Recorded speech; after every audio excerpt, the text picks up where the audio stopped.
नमस्कार, जी न्यूज़ के digital addition में आपका बहुत बहुत स्वागत है। आज हम आपको वो जगह दिखाने वाले हैं जहां असल में योद्धा तैयार होते हैं। कोरोना योद्धा के तौर पर हम वैसे तो पुलिस को, डॉक्टर्स को और मीडिया को, तीनों को मुख्य तौर पर पहचानते हैं, लेकिन सबसे आगे इस युद्ध में जो खड़ा होता है वो होते हैं डॉक्टर्स, हेल्थ केयर वर्कर्स और अस्पताल में जिसकी भी ड्यूटी कोविड वार्ड में लगती है वो सभी लोग। इस वक्त हम मैक्स हॉस्पिटल के डॉनिंग एरिया में मौजूद हैं। डॉनिंग एरिया यानी वो जगह जहाँ पर कोरोना वॉरियर्स तैयार होते हैं जब वो कोविड ड्यूटी में जाते हैं, जहां ऐसे सैंपल्स हैं या ऐसे मरीज हैं जो कि भर्ती हैं और उनकी देखभाल करनी है, उनका इलाज करना है, तो किस लेवल की सिक्योरिटी होती है वो देखिए। कहीं से भी हवा नहीं जाए उसके लिए ग्लव्स और पीपीई किट के बीच में जहां जहां कोई जॉइंट है वहां वहां टेप लगाई जाती है और इस तरह से तैयार किया जाता है। इस वक्त डॉक्टर राकेश भी अपनी ड्यूटी पर जाने के लिए तैयार हो रहे हैं। उनसे हम सबसे पहले बात करते हैं। डॉक्टर राकेश को कोरोना पॉजिटिव मरीजों का ख्याल रखना होता है, उनके पैरामीटर्स चेक करने होते हैं और साथ ही साथ ये भी देखना होता है कि उनकी लगातार स्थिति अगर बिगड़ रही है तो उसे सुधारने के लिए क्या किया जा सकता है।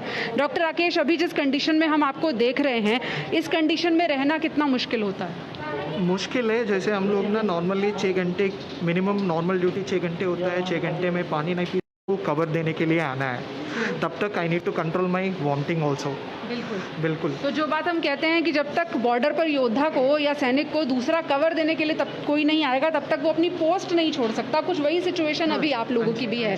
तो पानी वानी पीना या नेचुरल कॉल के लिए जाना, ये सब पहले कर लिया जाता है। हाँ, पहले हम लोग ना नॉर्मली सुबह 8 बजे से ड्यूटी होते थे।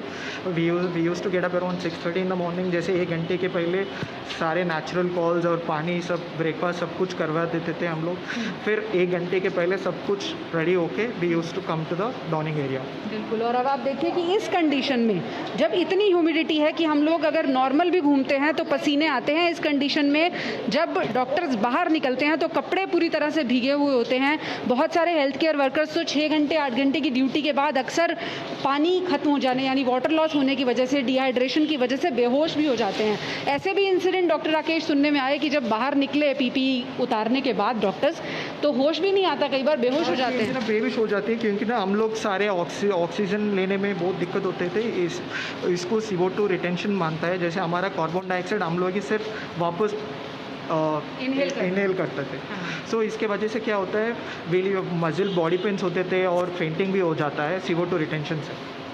सो इसका कभी कभी हम लोग, अगर कोई भी बंदा बिना पानी पी के चले गए अंदर, वो तो डिहाइड्रेट भी हो सकता है क्योंकि अभी तो धूप चल रहा है काफ़ी ज़्यादा। कोई और चारा भी नहीं है। डॉक्टर राजेश पडाला जो हैं वो इंटरनल मेडिसिन के एक्सपर्ट हैं और वही एक्सपर्ट्स हैं जो कोरोना का इलाज करते हैं मरीजों का। ये पिछले 70-80 दिन से ज़्यादा से अपने परिवार से नहीं मिले हैं, अपने घर नहीं गए हैं। तेलंगाना के रहने वाले डॉक्टर राकेश जो हैं लगातार कोविड ड्यूटी कर रहे हैं। जो एक शेड्यूल है उसके मुताबिक क्वारंटीन होते हैं और उसके बाद वापस वार्ड में आकर अपनी ड्यूटी कर लेते हैं। और अब आप सोचिए कि आप इन्हें पहचानने के लिए सिर्फ इनके जो किट है उस पर लगे हुए नाम से ही पहचान सकते हैं। तो अनसंग हीरोज़ क्या होते हैं, ये कोरोना काल में हमने ख़ास तौर पर देखा है कि आप उन्हें पहचान नहीं सकते। उनके नाम के लिए उनकी किट के ऊपर एक जो नाम लिखा होता है वही उनकी पहचान होती है, उनका चेहरा सामने नहीं आता। और ऐसे में जब कोई मरीज़ गंभीर हो जाता है, सीरियस हो जाता है, कितना चैलेंजिंग होता है डॉक्टर राकेश, जब क्योंकि कोरोना की कोई श्योर शॉट दवा मेडिसिन कोई है नहीं, सब एक्सपेरिमेंटल मेडिसिन हैं। ऐसे में जब कोई मरीज़ सिंक कर रहा है, ऑक्सीजन लगातार डाउन जा रही है आपकी तमाम कोशिशों के बावजूद, उसके वाइटल्स, उस वक्त कितना चैलेंजिंग होता है? चैलेंजिंग ना काफ़ी पेशेंट ना, इसी कोविड में क्या है कि मेन प्रॉब्लम है जैसे पेशेंट्स ना एकदम डिटेरियोरेट हो जाती है। पहले सुबह से नॉर्मली होता है लेकिन एकदम पेशेंट का ना ऑक्सीडेशन गिर जाता था। सो इस टाइम पे ना हम लोग ना पहले से हम लोग रोल आउट करके रहते हैं पेशेंट्स को। जैसे किसी पेशेंट को ऑक्सीजन होना है, किसी पेशेंट बिना ऑक्सीजन होना है, किसी पेशेंट क्रिटिकल है, हम लोग जैसे हमारा सीनियर कंसल्टेंट के साथ डिस्कस करके वो पेशेंट को ना इसी तरह से हम लोग रेशनलाइज करके रखते थे पेशेंट्स को। जैसे हम लोग रखते हैं, जैसे मैं HDU में काम करता हूँ, वेयर जैसे मैं ना वेंटिलेटर पेशेंट तक मैं मैनेज कर सकता हूँ। इसके बाद ना इंटूबेट करनी पड़ेगी। जैसे अगर हम लोग कॉल लेने ही पड़ेगी ना, हमारे सीनियर कंसल्टेंट की एक बात करके immediately will shift patient into the ICU।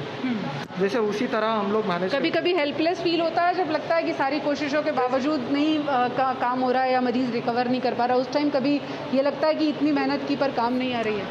जैसे ना वो तो लगता है क्योंकि ना अभी देखे तो डॉक्टर्स का काफ़ी डॉक्टर्स कम हैं और अभी सिचुएशन बहुत बढ़ के जा रहा है। अभी ना डॉक्टर्स कोई भी पेशेंट कभी कभी डॉक्टर्स पॉजिटिव भी आ रहा है, थोड़ा बहुत डॉक्टर्स ना अभी भी they are feared about corona and they are not coming up front. उन लोगों को ना रखता है जैसे अभी यही सिचुएशन है, काफ़ी डॉक्टर कोई भी है वो डॉक्टर डिपार्टमेंट में ना, जैसे हमारा हॉस्पिटल में ऑर्थोपेडिशियन काम कर रहा है, गायनोकोलॉजिस्ट काम कर रहा है, सर्जन भी काम कर रहे हैं। इन लोगों की ना बेचारा इन लोगों को ना कोविड का इलाज के उनको कुछ पता नहीं है, लेकिन वो लोग ना जैसे उनका MBBS में कुछ पढ़ाई किया, वो MBBS लेवल को स्टैंडर्ड्स को वो सारा कुछ इसमें कर रही है। सो जैसे कोई डॉक्टर्स है, अभी मैं एक बात बताता हूँ, मैं I wanted to give a call to all the doctors.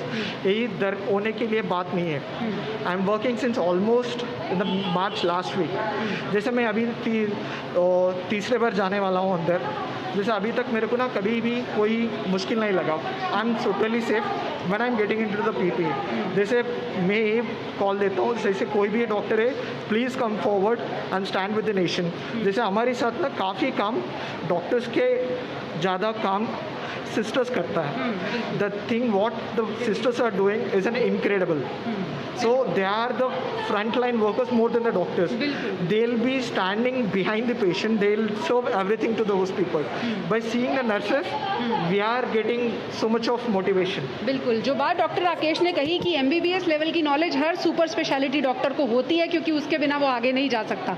तो ऐसे में उन डॉक्टर्स को भी आगे आने की ज़रूरत है जो अभी सिर्फ सुपर स्पेशलिटी में काम कर रहे हैं। कोरोना वार्ड में, कोरोना एरियाज़ में धीरे धीरे जब डॉक्टर्स पॉजिटिव होते हैं या उनको क्वारंटीन में जाना पड़ता है, तो वहाँ मैन पावर की कमी होती है। और इस वक्त ज़रूरत इस बात की है कि ज़्यादा से ज़्यादा डॉक्टर्स, हेल्थ केयर वर्कर्स, चाहे वो पैरामेडिकल स्टाफ हो, वो भी आगे आएँ और आकर अपना फ़र्ज़ निभाएं। इस वक्त जिस हॉस्पिटल में मैं खड़ी हूँ, यहाँ पर आप लगाइए अंदाज़ा कि लगभग जितने ICU और वेंटिलेटर बेड्स हैं वो फुल कैपेसिटी पे काम कर रहे हैं। तो इसका मतलब ये है कि हालात चिंताजनक हैं और अस्पताल में वही मरीज़ भर्ती हो रहे हैं जिन्हें वाकई 24 घंटे मेडिकल सुपरविजन की ज़रूरत है। तो इसीलिए हम आज आपको उन डॉक्टर्स की कहानी बता रहे हैं जिनसे कई बार मरीज़ झगड़ा भी करते हैं, परेशान भी हो जाते हैं, लड़ाई भी करते हैं कि हमारा इलाज नहीं हो रहा, हमें ठीक से देखा नहीं जा रहा। उनकी मुश्किलें समझिए कि 6 से 8 घंटे, 10 घंटे, 12 घंटे रात में इस PPE किट में रहकर इस ड्यूटी को निभाना और साथ ही साथ मरीज़ को फिज़िकल सपोर्ट, फिज़िकल इलाज के साथ साथ साइकोलॉजिकल, इमोशनल सपोर्ट भी देना अपने आप में कितनी बड़ी चुनौती होती है।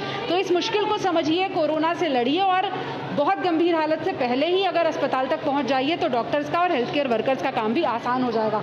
सिर्फ डॉक्टर्स ही नहीं, नर्सेज भी और वो तमाम पैरामेडिकल स्टाफ जो कोरोना ड्यूटी में मार्च के महीने से बिना थके लगातार पसीने में एक ऐसे अटायर में काम कर रहे हैं जिसमें 1 इंच भी हवा ना जाती हो, उनको जी न्यूज़ सलाम करता है। फिलहाल इस डिजिटल एडिशन में इतना ही। अपने कमेंट जरूर कमेंट बॉक्स में छोड़िएगा। नमस्कार। Presenting B News app available on Google Play and App Store. Download it now.